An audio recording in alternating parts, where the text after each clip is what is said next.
If you want to move to the Philippines and you've never been here before, this video's for you.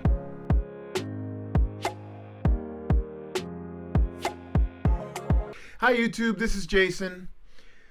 Today I'm going to read you another article that I wrote on medium.com. It's called A Newbie's Guide to the Philippines. And I wrote it a couple years ago about my experiences with moving to the Philippines 11 years ago and all of the kind of hoops I had to jump through to get here. So this is the essay that I wrote, and I hope you enjoy it. When I came to the Philippines in 2011, many things were different than they are now. Today, people aren't traveling as much. Whether people are scared of viruses or they just don't have the money, we don't see as many people coming to the Philippines as expats. But 11 years ago, the world was accessible. After meeting my future wife online, I decided to move my life to the Philippines instead of going through the long and unnecessarily complicated U.S. visa process for her. The problem was, I had never been anywhere. Sure, I took a few drunken trips through Mexico border towns and traveled the states extensively for business, but I had never been on an international flight or immigrated to another country. I researched the internet, but back in 2011, there wasn't much free information for someone like me, except for maybe a few hastily written blog posts on Asian dating sites and expensive travel services for expats who wanted to marry and settle in the islands. I was flying blind when I bought a one-way ticket to Manila and left the only home I had ever known. I would not ever advise someone to make the same mistakes I did. There's plenty of information out there now, so there's no need to take your life in your hands and travel to the Philippines without a clue. Getting ready. When I decided I would leave the States, I did check to see how much flights cost. I figured I would only need a one-way ticket, as I had no plans to leave the Philippines anytime soon. But I made a grave error.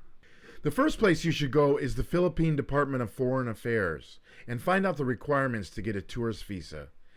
I did, but ignored the part about having confirmed tickets for return or onward journey to the next port of destination.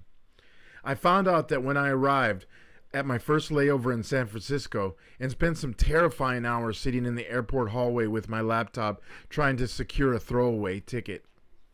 If I had done my research, I would have found that you must have a ticket proving you will be leaving the Philippines within 30 days unless married to a Philippine citizen and have a copy of the marriage contract.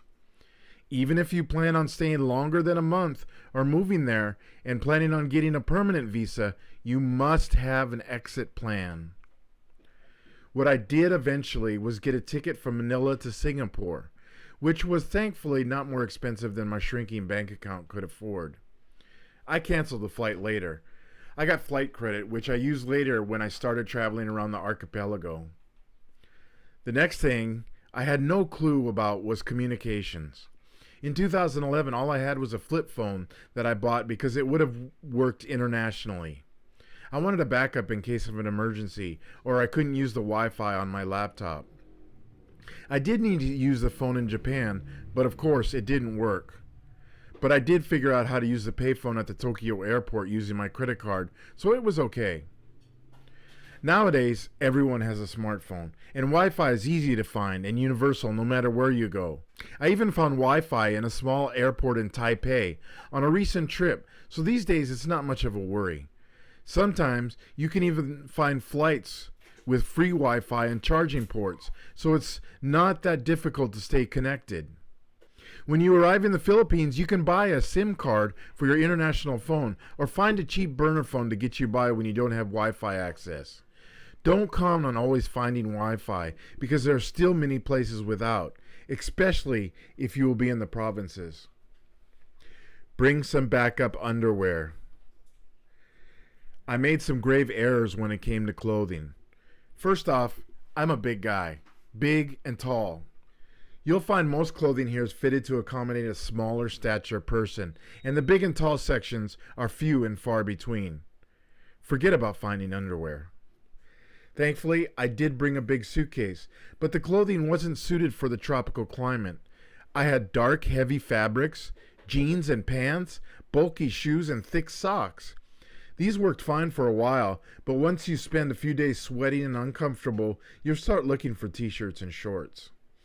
If I had it to do over and had the money to buy a few things, I would have bought the following: 12 pairs of underwear. Wear 6 and store the rest for later. Look for breathable fabrics. You will sweat, and with sweat comes odor. I would spend a little extra and get a lightweight merino wool blend or the newer smart fabrics. If you bring socks, try to find breathable and moisture-wicking low-rise types. You can find socks here in the Philippines, but if you want something that doesn't smell as much, you might want to buy it before you leave. Light-colored, thinner fabrics and t-shirts are the best for heat and humidity, and if you're an average-sized person, you'll find many here in the Philippines at the mall. But if you're big and tall, the options are quite limited. Some of the newer synthetic blend shirts come in larger sizes if you shop around the internet, but like everything else, most of the good stuff is for the average person. Take your time and look around before you pick. Bring 1 pair of pants. You'll need to wear closed-toed shoes and pants when you go to government offices and immigration, but other than that, you'll wear shorts year-round. Stick to the lighter fabrics because heavier materials will add weight and you will sweat and chafe. Bring a pair of all-around shoes. I have some charming sneakers which can pass as dress shoes if I go out to a fancy dinner. The rest of the time I wear sandals or flip-flops. It's always a good idea to make sure you get a pedicure because you'll spend most of your time in slippers and shoeless inside of people's homes, as it's good etiquette to take your shoes off at the door. Why would you even wear shoes in the house anyway? Bring a hat because the sun is brutal and you don't want to be sitting at the beach with nothing on your head, especially if you have no hair like me. Other considerations. You may want to have a small bag for your wallet and phone. Many men here wear man bags that have a strap to go over the shoulder. I've worn one for years because it doesn't make sense to have a bulky phone or wallet in your shorts pockets. If you take a minimalist approach to packing and only bring what you need, you should be able to arrive with a carry-on and nothing else. Don't overpack. That trip across the ocean is brutal. Make sure you have documentation. Gather all your essential documents and take pictures of everything. Store the files in a secure folder on your phone. Copy all your credit cards and bank account numbers and keep them in a safe place. Bring your paper documents with you, like a birth certificate and divorce papers. Keep them in a waterproof bag in a very safe place in your carry-on. Bring several months' worth of medication, safely sealed in the original packaging with the original copies of your prescriptions. First of all, customs can be tricky. Second, you may not be able to get an appointment with a doctor right away, especially if you need a psychiatrist. Mental health specialists are few and far between, so have a plan. Don't assume you'll find your favorite supplements and drugs either. If you are coming to the Philippines to marry and want to bring your spouse back to your home country, get in the habit of being a collector. If you pay for anything for your girlfriend, boyfriend, or spouse, get a receipt. Take lots of pictures together. When it comes time to meet with immigration, you need to prove that your relationship is not fake or an immigration scam. It's always good to get a checkup before leaving and make sure you mention that you'll be traveling internationally. There may be shots you need. It's especially important now with COVID-19 and everyone is still unsure what the travel restrictions are going to end up being. What to do after you arrive. I've made that trip over the ocean many times, and it's a long and arduous trip. Some things I've done to make the journey easier are: carry all your travel documents in a separate, waterproof, easy-to-access pouch. Make sure you have a pen to write with because you'll need to fill out immigration forms upon arrival in the Philippines. If you travel often, in and out of the Philippines, one of the best investments is a filtered water bottle. Be careful not to drink tap water. Bottled water is okay, or you'll find businesses that often have big blue jugs of purified. The best bet is to carry the filter and bottle everywhere because you will drink a lot of water. And it's better for the environment than plastic bottles. Find an ATM and get some cash right away. Make sure you have smaller bills because most people will not have change for a 1,000 peso bill. Don't expect to use a credit card everywhere because a lot of places are cash only. Try to pay an exact change and please tip and tip often. Don't expect air conditioning like here. Many places are open air. Drink a lot of cold water and stick to the shady areas. Learn to always look for Wi-Fi. Globe and Smart are the Philippines' leading carriers, and neither is very fast or reliable, even in the city. Make it a habit to seek out Wi-Fi in the places you go to. Most of the big malls like SM have free Wi-Fi, and you can pay more to get faster speeds. And a lot of restaurants, resorts, and hotels will have it as well. Be careful with the food for a few weeks. 2 weeks after arriving in the Philippines, I spent 3 days in the hospital with traveler's diarrhea because I wasn't cautious with what I ate. The sad fact is that most Western countries sterilize their food so much that their citizens have incredibly weak immune systems. I arrived in the country and immediately started eating everything, including lizards and chicken feet from the street food stalls. You may want to go a little easier while your immune system catches up. You will deal with immigration. A lot of things have changed since COVID, but much will stay the same. When you arrive at the airport, you will get a 30-day visa.